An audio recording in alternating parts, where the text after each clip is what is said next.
Investigation media के live चर्चा कार्यक्रम में आपका बहुत बहुत स्वागत है। और मैं जितेंद्र शर्मा,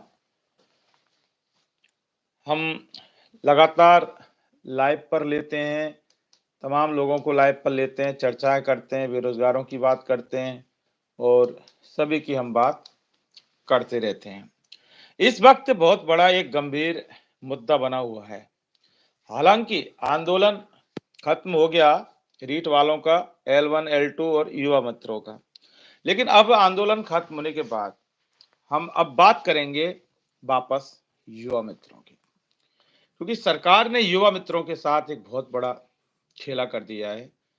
FIR दर्ज, जिस पर हम एक वीडियो भी बना चुके हैं।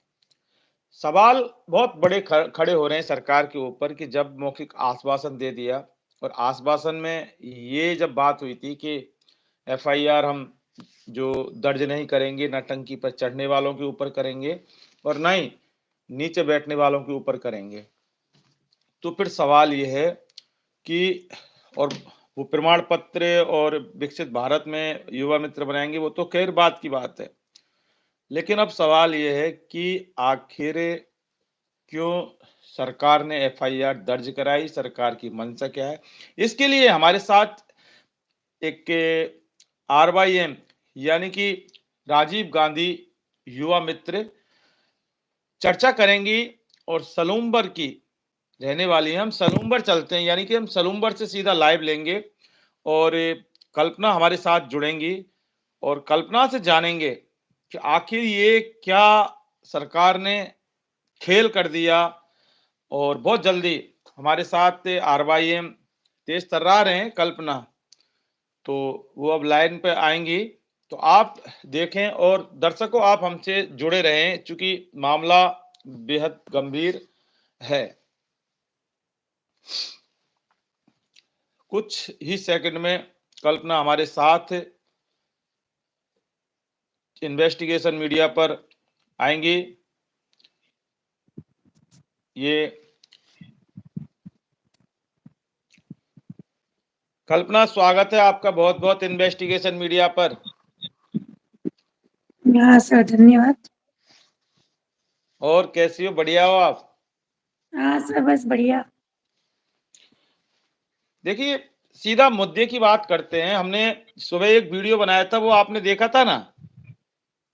जी सर, देखा था मैंने। देखा था। तो अब ये बताओ कि आखिर किस तरह से इस मामले को आप देखते हैं कि FIR ये मेरे सामने है, मैंने मेरे वीडियो पर भी बता दी थी, FIR पूरी पढ़ के बता दी थी, FIR नंबर, धारा, ऑफेंस और किसने कराई है। सवाल ये नहीं है कि FIR में धारा क्या है, किसने कराई है, सवाल ये कि FIR आखिर हुई क्यों। दूसरा, मेरे साथ ये पन्ना है, आपका लेटर पैड है, युवा मित्र 6वां 7वां जो नंबर, ये जो यही कहता है कि FIR नहीं होनी चाहिए, लेकिन फिर भी FIR हुई। बताएं। तो सर देखो, हम हमारे हक के लिए लड़ रहे थे, अब FIR वगैरह हो रही है तो इस चीज को हम नहीं मानते। क्यों? देखो, हम हमारे भाई लोग जो लड़ रहे थे, देखो आज हम बहने हैं, जो बहने हैं, हम भाइयों के साथ में, अगर भाइयों के साथ भाइयों पे अगर FIR दर्ज होती है तो वो बिल्कुल ही गलत है। हमने हमारा हक मांगा है। सरकार से क्या ले लिया हमने?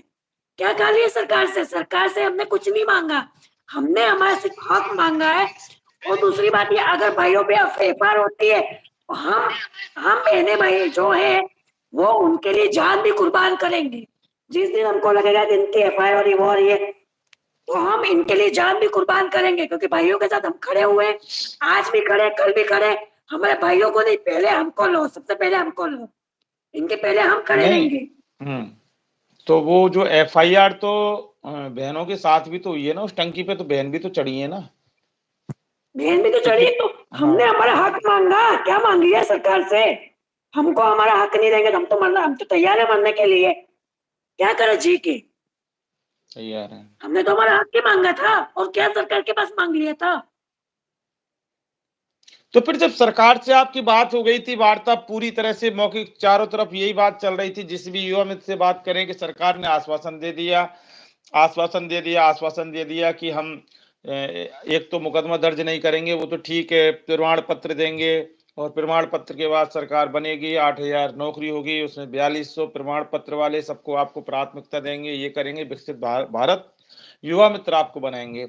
लेकिन इसमें जब भी इस तरह की बातें तो अब सामने आ रही है सरकार की, तो सबसे बड़ा एक जो गहरा सवाल यही पैदा होता है कि सरकार एक ही दिन में जब अपना रंग दिखा दिया, तो जो उस वक्त क्या होगा, 8,000 4200, समझ रही है मेरी बात को? हाँ सर, समझ रही, बिल्कुल समझ रही हूँ। क्या कहना चाहते हो बताइए? मैं तो ये बस, सरकार ने आश्वासन दिया है कि ये होगा, और आप पता चला कि मुकदमा दर्ज हुआ, तो बिल्कुल मुझे तो अब ये विश्वास नहीं हो रहा है कि सरकार ने जो हमसे बोला है, हमसे चैलेंज किया कि ये करेंगे, तो मुझे नहीं लग रहा कि ये सरकार करेगी कि नहीं करेगी ये। और हम तो देखो, हम तो यही मानते हैं कि बस सरकार हमको कहीं तरह से अच्छे से ले ले। और हमारा ये करने का भी एक ही रूल्स था कि हम परेशान हो चुके थे, हमारे लोग परेशान हो चुके थे, उसकी वजह से कोई जीना नहीं चाहता था। तो चलो, सरकार ने आश्वासन दिया, तो हमको ये लग गया कि चलो आज कल 45 दिन निकाल दे, इसके बाद हमको वापस ज्वाइनिंग मिल जाएगी। तो हम इसलिए हमको चलो संतुष्ट मिली कि चलो कोई बात नहीं। तो आज अगर सरकार मुकदमा दर्ज करती है, तो ये बिल्कुल गलत है। ये हम यानी अब क्या बता सकते हैं इसके बारे में।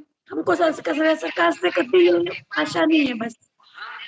नहीं, लेकिन आप भी जो कह रही हो कि हमें पता लगा है, ये मेरे चैनल पर ये एफआईआर है, बजाजनगर थाना है, और 153 बटा ये 2024 16 मार्च यानी कि 15 तारीख के बाद 16 मार्च आई एफआईआर दर्ज है। और इसके बाद धारा आईपीसी 323, 147, 149, 452, और दूसरी बात जो राजस्थान संपत्ति विरूपण निवारण अधिनियम 2006 की धारा 3, और ये कराइए वहां की जो अधिकारी है सपना ने कराई है। सारा हवाला लिख रहा है कि 20-25 लोग आते हैं अज्ञात, उसका ताला तोड़कर और टंकी पर चढ़ जाते हैं, और गार्ड जब सूचना देता है तो सीधी सीधी सी बात है कि, और ट्रेस पास की भी है कि आप किसी के जैसे घर में घुसते तो आप घुस गए उसके अंदर, बिना परमिशन के घुस गए, तो उनको तकलीफ हुई और उन्होंने फिर ये सीढ़ियों का गेट का ताला तोड़कर अनाधिकृत रूप से उच्च जलाशय परिसर में प्रवेश कर गए, सीढ़ियों का ताला तोड़ दिया, फिर सरकारी संपत्ति का भी नुकसान हुआ। देखिए, और बहुत बड़े गंभीर आरोप हैं आपके ऊपर।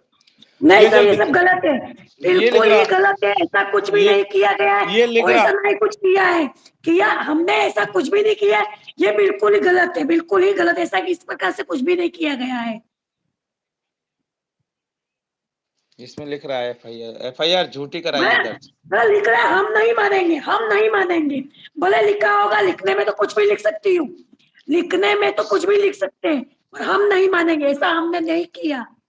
ये बिल्कुल अच्छा, गलत आरोप है, अच्छा, बिल्कुल ही आप गलत ही गलत है, बिल्कुल। उसके अंदर नहीं गए थे, टंकी के परिसर में, टंकी पर नहीं टंकी चढ़े के थे, ऊपर ये भी चढ़े तो थे लिख रहा है इसमें लिख रहा है ना इसमें, टंकी पर चढ़े थे सर, टंकी पे चढ़े थे, पर ऐसा तोड़ा कुछ ताड़ी गलत नहीं नहीं की, किया। तोड़ा ताड़ी नहीं किया, हम भी थे वहां। देखिए, ये बात सही है कि एफआईआर ठीक है उन्होंने लिखाई है, लेकिन तोड़ा ताड़ी कुछ भी नहीं किया। हाँ, राजस्थान के थोड़ा युवा टाइम कुछ नहीं मित्र किया।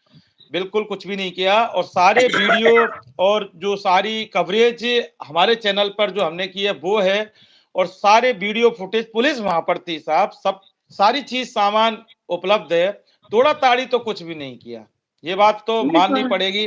किस तरह से सपना ने ये जो एफआईआर दर्ज कराई है, और किसी इंटेंशन में ये तो यहाँ ठीक है टंकी पर चढ़े थे और चढ़ गए थे, और जिस तरह से चढ़े थे उतर गए, ऊपर भी कोई तोड़ फोड़ नहीं की। तो फिर एफआईआर में तोड़ फोड़ और ये पानी में बाधा उत्पन्न हो रही थी, पानी में कैसे बाधा उत्पन्न हो रही थी, पानी तो पाइपों से आ रहा था, टंकी में जा रहा था, और टंकी से फिर पाइपों में जा रहा था। ये भी लिख रहा है इसमें कि जो पानी जो चलता है उसमें बाधा उत्पन्न कर दी थी। गलत थे। हमारे आरवाईएम थे, टंकी पे चढ़े थे, वो मैं मानती हूँ कि हाँ टंकी पे चढ़े थे। अब 10 रुपए का भी नुकसान नहीं किया, ये बिल्कुल ही नहीं गलत है, किया। बिल्कुल ही गलत है, और इस चीज को हम एक्सेप्ट नहीं करेंगे। जो चीज बोली जा रही है गलत, इसको एक्सेप्ट हम नहीं करेंगे। चाहे सरकार होगी, चाहे कोई भी होगा, हमको जवाब देना आएगा, और हम जवाब मुंह तोड़ देंगे। जो चीज हमने नहीं की, हम कभी भी एक्सेप्ट नहीं करेंगे। No accepted. अगर बोले कि सरकार एक्सेप्ट करो, हम नहीं करेंगे, हमको जवाब पुलिस को देना आता है, क्योंकि हमने नहीं किया इसको, चीज को किसे मान ले। ये परिवादी हैं इस केस की, सपना सिंह, सहायक अभियंता, नगर उपखंड सप्तम, दक्षिण दुर्गापुरा। हाँ तो सपना सिंह जी थे सपना क्या वहाँ पे? सपना सपना आप हमारा ये वीडियो देख सकती हैं। आपकी एफआईआर पर लाइव खुला चैलेंज करती है आरवाईएम। ये युवा मित्र कल्पना सलूम्बर में है, अभी बैठी है, और सपना आप परिवादी हो इसकी, तो इनका सीधा सीधा दावा है कि 10 रुपए का भी कोई नुकसान नहीं किया। 10 रुपए तो बहुत बड़ी बात है, मुझे नहीं लगता कि एक चवन्नी का भी 10 पैसे का भी नुकसान नहीं किया। और सारे वीडियो फुटेज और सारी कवरेज वहां की है, और पुलिस वहां मौजूद थी। ये सिर्फ चढ़े थे, इसके बाद उतरे थे, इसके बाद नीचे बैठे थे, नीचे भी वहां मिट्टी में ही बैठे थे, कुछ भी नहीं किया। तो ये ऐसा आप देख सकती हैं। ये सपना सिंह सहायक अभियंता और इनके जो अधिकारी अधीक्षण अभियंता, एक्सियन, एईएन, जेईएन, यानी सारे आप देख सकते हैं कि आपकी एफआईआर को सीधा सीधा गैर कानूनी करार देती हैं, अवैधानिक देती हैं, झूठी, यानी कि झूठी एफआईआर को ये साबित कर रही हैं, और नुकसान कुछ भी नहीं किया, बस अपनी बहाली के लिए, मांग हक के अधिकार के लिए टंकी पर जरूर चढ़ी थी, और जैसे चढ़े थे वैसे ही उतर गए थे।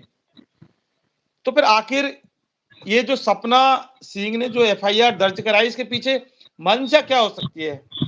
कल्पना बताएं, क्या मंशा मंशा हो ये हो सकती है? सकती है किसी प्रकार से उन पे मुकदमा दर्ज किस प्रकार से करे, कुछ कुछ तो एविडेंस चाहिए ना। वो झूठा एविडेंस लगाया, झूठा लगाने के लिए आरवाईएन से हमको वो करना पड़ेगा, उनको पता करना पड़ेगा क्या किया। वो जब ऐसा है ही नहीं, जब ऐसा किया ही नहीं है, तो हम कैसे एक्सेप्टेड रहेंगे, कैसे एक्सेप्ट करेंगे?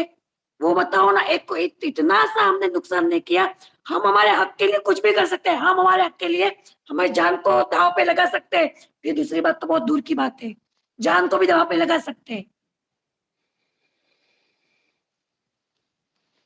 ये आपकी 7 मांग थी, राजीव गांधी युवा मित्रों को पुनः बहाल किया जाए, यस सर। राजीव गांधी युवा मित्रों को संविदा कैडर या नियमितीकरण किया जाए, मानदेय में बढ़ोतरी, युवा मित्रों की भविष्य निधि सुनिश्चित की जाए।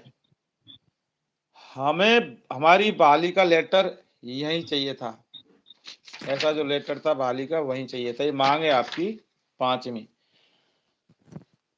पानी की टंकी पर चढ़ने वाले किसी भी साथी के ऊपर किसी भी प्रकार का मुकदमा दर्ज नहीं होना चाहिए, और युवा मित्र संघर्ष समिति के किसी भी पदाधिकारियों के ऊपर और नीचे बैठने, मतलब वो जो साथी हैं टंकी पर चढ़ने वाले साथी, लेकिन जो पदाधिकारी जो ऊपर बैठे और जो नीचे, किसी प्रकार से कोई मुकदमा दर्ज नहीं होना चाहिए।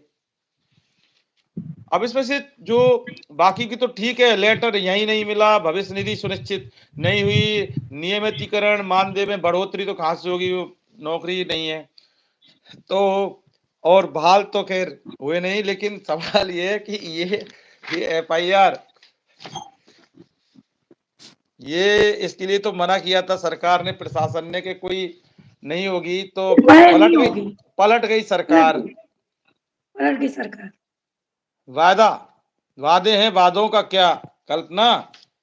वादे तो वादे होते हैं, और वो भी भारतीय जनता पार्टी सरकार वादे। मैं बीजेपी सरकार से, मैं कट्टर बीजेपी हूँ, बीजेपी से बिलोंग करती हूँ, कट्टर बीजेपी से। आज मुझे इस सरकार से यूं हो रहा है कि मैं, हाँ क्यों ऐसा हो रहा है, मुझे खुद को समझ में नहीं आ रहा है।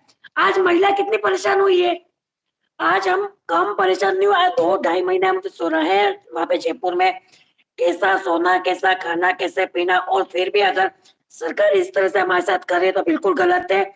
और जो ये मुकदमा दर्ज किया वो बिल्कुल ही गलत है। 1% भी इसके अंदर सही होता है ना तो हम कोई बात नहीं, हम हंस के मान लेते। इसमें 1% भी सही लिखा हुआ नहीं है। जहाँ तक हमने कोई नुकसान नहीं किया, जहाँ तक हमको गलत है, एलिगेशन लगा रहे। अरे यार ये तो गलत है, बिल्कुल गलत है। इसके खिलाफ हूँ, मैं तो बिल्कुल खिलाफ हूँ। ये तो मुझे बिल्कुल नहीं अच्छा लगा। अगर सरकार ऐसा करेगी तो हमारा क्या होगा? और क्या भविष्य है हमारा, क्या भविष्य है हमारा है फिर? देखिए, आप तो इसके खिलाफ में हैं, लेकिन सिस्टम सिस्टम इसके पक्ष में है। और आपको पता है, अभी ये एफआईआर की जब शुरुआत हो गई ना, तो ये फिर बहुत लंबे चलने वाले मैटर होते हैं। बयान वो पिटिशनर जो जो परिवादी हैं वो बयान देंगे, पीड़ित, फिर आपसे पूछताछ, ये वो कितने लोग थे, और इसमें तो ज्ञात था, और ज्ञात को तो वो अज्ञात लोग थे 20-25, तो अज्ञात तो एक वीडियो में ही सामने आ जाएंगे निकल के, आपसे पूछ लेंगे कौन कौन चढ़े थे। उसके अलावा पुलिस तो पुलिस होती है, अज्ञात को ज्ञात करने में वक्त नहीं लगेगा। तो आपको नहीं लगता कि कानूनी पेच बड़ा ये इसमें आपको उलझा दिया गया है? नहीं लगता आपको? सर हमको उलझा दिया गया लग रहा है, और सरकार ने हमारे साथ जो वादे किए वो भी मुझे यूँ लग रहा है कि उन्होंने वादे भी पूरे नहीं करेगी, और उन्होंने हमको कहीं हमको वो दिया है कि आश्वासन दिया है कि ऐसा करेंगे वैसा करेंगे। मुझे अब ये नहीं लग रहा है कि कुछ भी हमारा होने वाला है, क्योंकि मुझे झूठा आश्वासन लग रहा है सब, क्योंकि अब इस तरह से हमारे पे मुकदमा कर सकते हैं, तो फिर हम किस तरह से ये बात को माने, किस तरह से अच्छा, वो करें, अब बताओ। मुकदमा मुकदमा करने में ना एक एक भी दिन का वक्त नहीं लगा।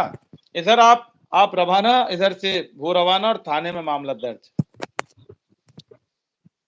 तो अब विकसित भारत संकल्प, विकसित भारत युवा मित्र बनाएंगे, यही कहा था क्या आपको मौखिक? हाँ यही कहा गया। तो वो तो मुंह से बोला था, मौखिक था। तो उसका तो आप समझ सकते हो, आप बनोगे कब, बना देंगे इलेक्शन के बाद। इलेक्शन के बाद बना देंगे, 45 दिन बाद, ऐसा बोला गया था हमको। लेकिन और ये भी तो बोला गया था कि ये नहीं कराएंगे, हाँ एफआईआर भी तो बोला था। ये तो बोला गया था सर, SY की FIR दर्ज नहीं करेंगे।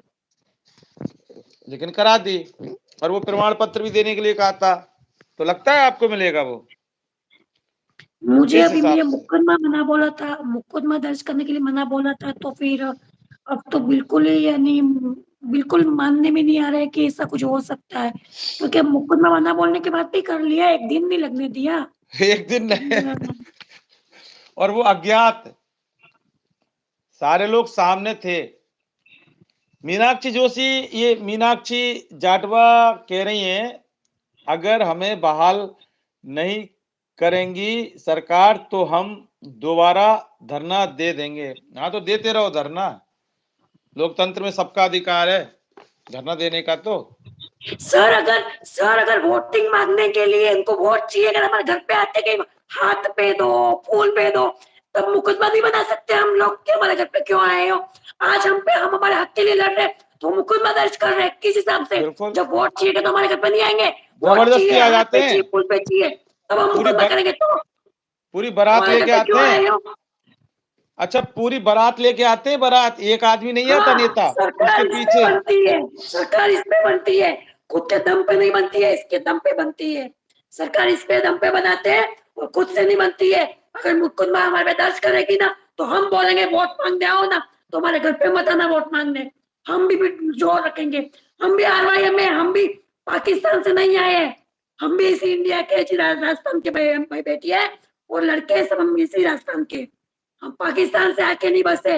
हम ही ये देंगे तो सरकार बनेगी, हम ये नहीं देंगे सरकार नहीं बनेगी, कुछ भी नहीं होगा फिर, हम भी हमारा दम दिखा देंगे फिर इस टाइम। तो यानी कि आप भी, ये बात आपका बिल्कुल कहना सही है कि ये जब पूरी फौज बटालियन लेके आते हैं, एक नेता वोट मांगने के लिए गाड़ियां भर भर के घर में ऐसे घुस जाते हैं, ऐसे घुस आता जाते है, हैं, है ना? घुस ऐसे जाते घुस आते हैं। जाते सीआईडी भी पूछ के घुसती होगी, लेकिन ये तो ऐसे घुस जाते हैं। तो हम सवाल भी यह कि केस लगा तो इनको घर में घुसने का अधिकार है, लेकिन आप अपनी बात मांगने के लिए जैसे ही उस टंकी के नीचे बैठे और टंकी के ऊपर चढ़े, ठीक है, प्रशासन ने आपके ऊपर मुकदमा दर्ज करा दिया। अब ये मुकदमा जो दर्ज होता है ना, तो ये बहुत बड़ी समस्या पैदा कर देता है इंसान के लिए। नंबर एक तो एफआईआर का जो नाम है, वो अपने आप में एक बहुत बड़ा, एक कहते हैं ना कि टेंशन वाला नाम है। नंबर दूसरी बात कि उसके बाद ये कोर्ट कचहरी झेलो, बयान सयान करो, पुलिस थानों के चक्कर लगाओ, और ऑफेंस सिद्ध हो गया तो फिर आपको तो पता ही है ना कि जो बेरोजगार लोगों के ऊपर अगर किसी भी तरह से इस तरह के मामले, तो फिर दिक्कत आ जाती है।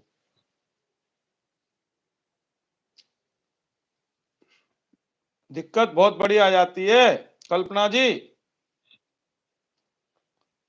सर सरकार से हमको ये उम्मीद बिल्कुल ही नहीं थी, बिल्कुल ही सरकार से उम्मीद हमको ये नहीं थी। उम्मीद नहीं थी लेकिन खेला कर दिया क्या सरकार सर ने। हमने हमारे हमारे हक के लिए लड़ा वो गलत था? क्या हमारा है अधिकार नहीं? हमने हमारे हक के लिए लड़ा जो गलत था, क्या हमारा अधिकार नहीं था इसमें, अधिकार जो था। हम लड़ नहीं सकते थे?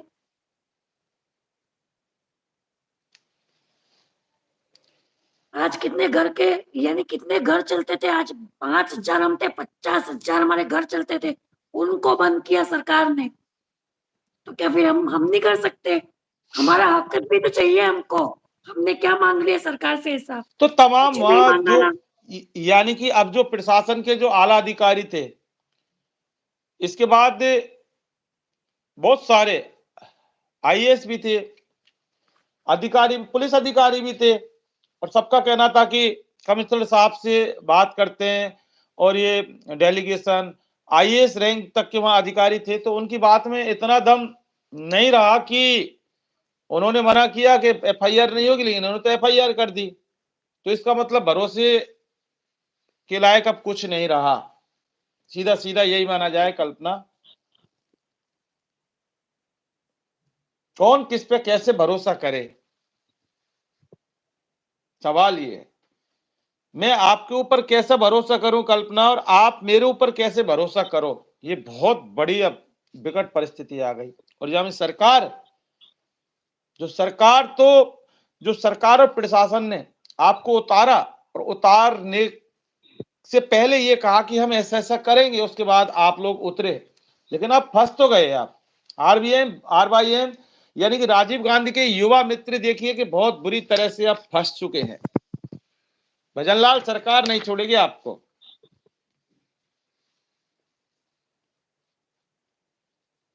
बोलिए कल्पना जी।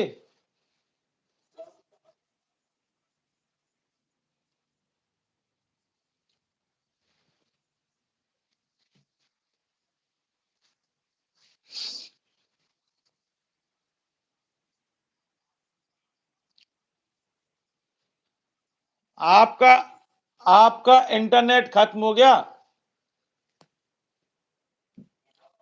स्क्रीन चिपक गई, इसको बंद करते हैं, बाद में फिर बोलते रहेंगे। तो घर का चैनल है आपका, कोई दिक्कत वाली बात नहीं है ना। जब भी नेट बैठ हो और अपनी जो बात देखिए, सबसे बड़ा सवाल है कि जब सरकार ने जब वायदा किया था, इनसे मौखिक आश्वासन दिया था कि हम आपके खिलाफ एफआईआर दर्ज नहीं करवाएंगे, मुकदमा दर्ज नहीं करवाएंगे, टंकी पर चढ़ने वालों के ऊपर नहीं, टंकी के नीचे बैठने वालों के ऊपर नहीं, लेकिन सरकार आखिर क्यों पलट गई? सरकार ने क्यों इनके साथ धोखा किया? आश्वासन के नाम पर धोखा, और सरकार ने इनको छला। तो ये एक बहुत बड़ा मामला हो जाता है कि आखिर नियुक्ति नहीं दी, बहाली नहीं दी, लेकिन इनको छल और लिया। इनके साथ सरकार ने बहुत बड़ा धोखा किया है। लेकिन इलेक्शन, लोकसभा चुनाव का आ रहा है, सरकार जाने ये जाने, हम एफआईआर लाइव सीधा चल रहा है। फिलहाल के लिए आपका बहुत बहुत शुक्रिया। मजबूर है, थोड़ा सा आपका नेट खत्म हो गया, मजबूर है दर्शकों, लेकिन कोई नहीं, हम बात करते रहते हैं और हमेशा करते रहेंगे बेरोजगारों की, युवाओं की, क्योंकि हम वो मीडिया नहीं है जो सरकारों की गोदी में जाके सरकारों की पैरवी करें और वकालत करें। हम बेरोजगारों की आवाज हैं, बेरोजगारों की बात करते हैं, युवाओं की बात करते हैं। सही है ना? बहुत बहुत शुक्रिया आपका, बहुत बहुत शुक्रिया। ठीक है सर।